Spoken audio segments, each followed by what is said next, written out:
খুবই সিরিয়াস একটা ডিসকাশন করছি। এই আলোচনাটা শুনে বা এই আলোচনাটা শোনার পর আমি নিশ্চিত বাংলাদেশ ক্রিকেট বোর্ডের হর্তাকর্তা যারা রয়েছেন তারা বলা শুরু করবেন, ভাববেন, নিজেদের মধ্যে ডিসকাশন করবেন এবং বলবেন যে রিয়াসাদের কোনো কাজ কাম নাই, নতুন নতুন তথ্য নিয়ে হাজির হয় এবং যেগুলো আসলে তাদের জন্য যে কোনো সময় ভয়াবহ হতে পারে। দেখুন ভাই, আমি এত ল বুঝি না, বাট বাংলাদেশের ক্রিকেটে এই মুহূর্তে কি হচ্ছে সেটা আমজনতা যারা ফ্রুটো খায় তাদের মতো করে সবাই বুঝি। বুলবুল ভাই ক্রিকেট বোর্ড যারা বিপিএল আয়োজনের ডিসিশন নিয়েছে, সেই বাংলাদেশ ক্রিকেট বোর্ডের সিদ্ধান্তগুলো যে আজকে যেটা থাকবে কালকে সেটা প্রপারলি থাকবে না, সেটা যেন একটা নিয়মে পরিণত হয়েছে। গতকালকে টেম্পারেচার একরকম ছিল, আজকে আরেক রকম। কদিন আগে ভূমিকম্প যে রিক্টার স্কেলে হয়েছিল, গতকাল বা তার আগের দিন যেভাবে হয়েছে সেটা অনেক কম ছিল। মানে প্রতিদিন পরিবর্তন করতে হবে বিপিএল যেমনটা করে সূর্য ওঠে নামে, টেম্পারেচার বাড়ে কমে, ভূমিকম্প কম হয় বেশি হয়, ঠিক সেই নিয়মে। এবং সেই নিয়মে এই মুহূর্তের সবচেয়ে বড় অনিয়মের যে খবর সেটা হচ্ছে বাংলাদেশ ক্রিকেট বোর্ডের বিপিএল এর দ্বাদশ আসরের শুরুটা বলা হয়েছিল সেটা হচ্ছে সিলেট পর্ব দিয়ে শুরু হবে, মানে সিলেট থেকে শুরু হবে, ঢাকায় উদ্বোধন হবে। এখন বলা হচ্ছে যে সিলেটের হোটেল ব্যবস্থা সন্তোষজনক না হওয়ার কারণে, কাঙ্ক্ষিত মানের কাঙ্ক্ষিত আবাসন সংকট না পাওয়ার কারণে সিলেটে না ঢাকা থেকে শুরু হবে। ভাই, যদি আপনি খাবেন না তাহলে মাখানোর তো দরকার নেই। সিলেট থেকে শুরু করতে পারবেন না, হোটেল নিয়ে সমস্যা রয়েছে, এই ধরনের ইস্যুস গুলো তো আগেই সলভ হওয়ার দরকার ছিল। শেষ পর্যন্ত বাংলাদেশ ক্রিকেট বোর্ড পারেনি। এই যে আলোচনাটা করছি সেখানটায় সবচেয়ে বড়, সবচেয়ে বেশি বিপিএল কেন্দ্রিক আলোচনায় যারা জড়িত সেই 9 ক্রিকেটার আলটিমেটলি যে স্টেপ নিতে পারেন এবং যার মাধ্যমে বাংলাদেশ ক্রিকেট বোর্ডের দ্বাদশ আসরের যে বিপিএলটা রয়েছে সেটা যে মাঝপথে বন্ধ হয়ে যেতে পারে সেটা সংখ্যা রয়েছে যথেষ্ট। আমি কেন এই আলোচনা করছি? এই আলোচনা কি আমি উস্কে দিচ্ছি কাউকে, অথবা এই আলোচনা আসলে বর্তমানে রিয়েলিটিতে কতটুকু গুরুত্বপূর্ণ সেই আলোচনায় যাচ্ছি।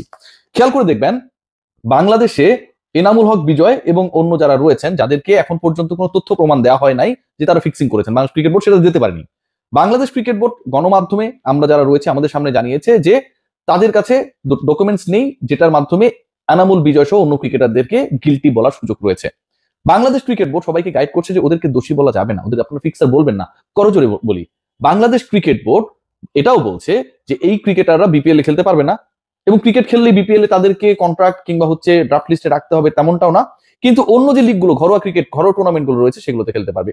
প্রত্যেকটা আলোচনায় প্রথমত প্রমাণ নাই, দ্বিতীয়ত একটা ঘরোয়া আসর খেলতে না পারলেও আরেকটা খেলতে পারবে, তৃতীয়ত ফিক্সার বলা যাবে না, চতুর্থত তাদের আপনারা দোষী বলবেন না, পঞ্চমত তাদের ব্লেম দিবেন না।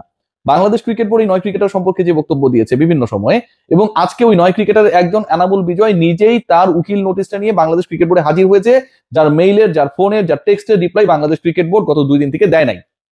অর্থ কি দাঁড়াচ্ছে?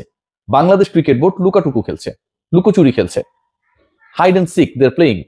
বুলবুল ভাই আসসালামু আলাইকুম। বুলবুল ভাই এই যে খেলাটা খেলছেন সেখানটায় বাংলাদেশ ক্রিকেট বোর্ড আলটিমেটলি ভয়াবহ বিপদের দিকে এগিয়ে যাচ্ছে। বাংলাদেশের কোর্ট বলেছে আপাতত তাদের যে স্টে অর্ডার বা রিড করার চেষ্টা করা হয়েছিল বা করা হয়েছিল, আমি আইনি ব্যাপারগুলো কম বুঝি, সেটার কোনো প্রভাব বিপিএল এ পড়বে না। কিন্তু international court of arbitration for sports CAS case নামে যে আন্তর্জাতিক ক্রীড়া আদালত রয়েছে সেখানটায় যদি এনামুল বিজয় এবং অন্য ক্রিকেটাররা যান তাহলে ঘটনাটা অন্যরকম হতে পারে। এবং এই সিএএস অর্থাৎ international court of arbitration for sports dedicatedly আন্তর্জাতিক অনেকগুলো বিষয়ে ফাইনালি তারা যে সিদ্ধান্ত দেয় সেই সিদ্ধান্তই বহাল থাকে, সেটা ইউএফএ থেকে শুরু করে, ফিফা থেকে শুরু করে, ক্রিকেটারদের ফিক্সিং থেকে শুরু করে প্রত্যেকটা জায়গায় অতীতে সিএএস বা কেসের ফাইনাল ডিসিশনটাই পরিগণিত হয়েছে। এবং এই জায়গায় ক্রিকেটের সবচেয়ে গুরুত্বপূর্ণ যেটা কেস আমি যদি আপনাদের সাথে একটু শেয়ার করি, একটু ডেপথের আলোচনা, আপনারা বিরক্ত হবেন না, সেখানটায় ক্রিকেটে সালমান বাট এবং মোহাম্মদ আসিফ এই 2 ক্রিকেটার যখন ফিক্সিং এর দায় নিষিদ্ধ হলেন 2013 সালে, স্পট ফিক্সিং এর দায়ে, আমার কাছে রয়েছে এই রিপোর্টটা, সেই দায়ে নিষিদ্ধ হবার পর তারা দুজনই সিএস এ যান এবং তাদের সাজা কমানোর জন্য মৌকুব চাওয়ার জন্য তারা অ্যাপিল করেন। যেহেতু বাট এবং আসিফ, মোহাম্মদ আসিফ এবং সালমান বাট একজন ব্যাটার পাকিস্তানি, আরেকজন হচ্ছে পেস বোলার ছিলেন, তাদের এগেনস্টে ফুল প্রুফ এভিডেন্স ছিল, সিএএস তাদের সেই অ্যাপিলটাকে অগ্রাহ্য করে, সেটাকে গ্রহণ করে নাই। এর বাইরেও পাকিস্তানি ক্রিকেটারদের ডোপিং ইস্যু নিয়ে ওয়ার্ল্ড এন্টি ডোপিং এজেন্সি ওয়াডা এবং পাকিস্তান ক্রিকেট বোর্ডের একটা দ্বৈত বা বিরোধপূর্ণ অবস্থান একটা সময় ছিল, শোয়েব আখতার যেটার মধ্যে জড়িয়ে পড়েছিলেন, সেখানকারও সমাধান করেছিলেন international court of arbitration for sports CAS. Mohammad আশরাফুলের একটা কেসের কথা আমি বলতে পারি, যেটা আমি নিজে আসলে রিপোর্ট করেছিলাম, তখন অনেক বাচ্চা ছিলাম, দাড়ি ছিল না, ছোট ছিলাম, 2013-14 দিকে, এবং সেই সময় আশরাফুলের যে ব্যানটা আসলো সেই ব্যান ঠেকানোর জন্য আশরাফুল ও সিএএস অর্থাৎ কেসের কাছে দ্বারস্থ হয়েছিলেন। তার টোটাল কেসটা ডিল করছিলেন বাংলাদেশ থেকে খালিদ হামিদ চৌধুরী, যিনি বাংলাদেশের রিনাউন্ড লয়ার।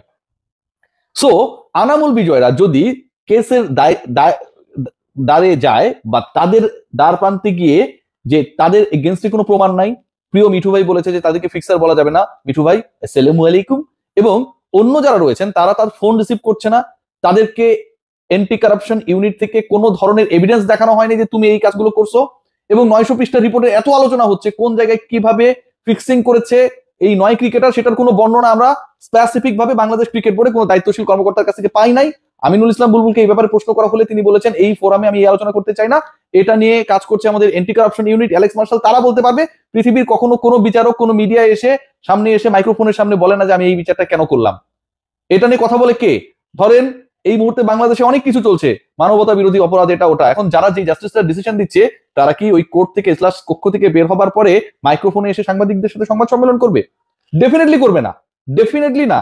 সো যারা এন্টি কারাপশন ইউনিটে অথবা যারা তদন্তকারী সংস্থার অথবা তদন্তকারী হিসেবে তদন্ত দলে বাংলাদেশ ক্রিকেট বোর্ডের সাথে যুক্ত ছিলেন, তারা তো এসে ভাই ইন্টারভিউ বলবে না।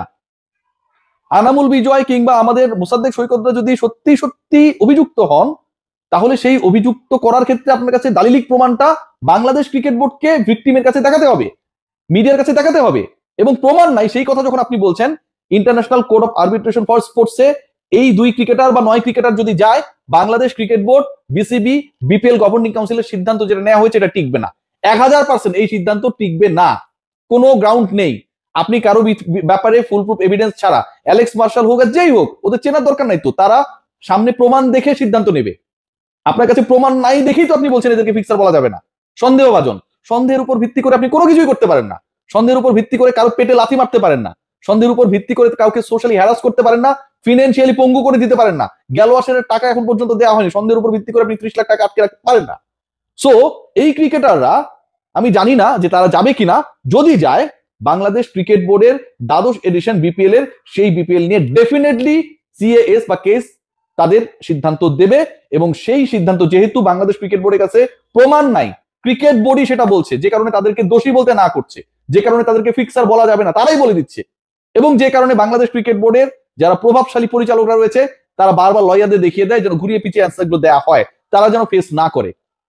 সো যেই প্রমাণটা আপনি দিতে পারবেন না, সেই ইস্যু নিয়ে ভিকটিম যদি international court of arbitration for স্পোর্টসে যায়, বাংলাদেশ ক্রিকেট বোর্ডের এই অবস্থান টিকবে না, এবং এদেরকে অবশ্যই নিলামের তালিকাভুক্ত করতে হবে। আপনি কিভাবে করবেন সেটা ইউ হ্যাভ নো আইডিয়া। আপনাকে নতুন করে অপশন করতে হবে, নতুন করে বিপিএল এর সবকিছু সাজাতে হবে, আদারওয়াইজ এদেরকে ডিরেক্ট সাইনিং এর কোনো একটা ব্যবস্থা করে খেলার সুযোগ করে দিতে হবে। আসলেই হবে। বাংলাদেশ ক্রিকেট বোর্ড যদি প্রমাণ দিতে না পারে, বাংলাদেশ ক্রিকেট বোর্ডের এগেনস্টে অলরেডি আনামুল বিজয় আইনি নোটিশ নিয়ে ক্রিকেট বোর্ডের বারান্দা পেরিয়ে মেইন ভবনে গিয়ে সেটা ধরিয়ে দিয়ে এসেছে, ক্রিকেট বোর্ডের কর্মকর্তাদের রিসিভ করিয়েছে নিজে গিয়ে। সো এই ছেলে বা তার সাথে যারা রয়েছেন তারা যদি শেষ পর্যন্ত যায়, BCB they will be under big trouble. Let's see what happens.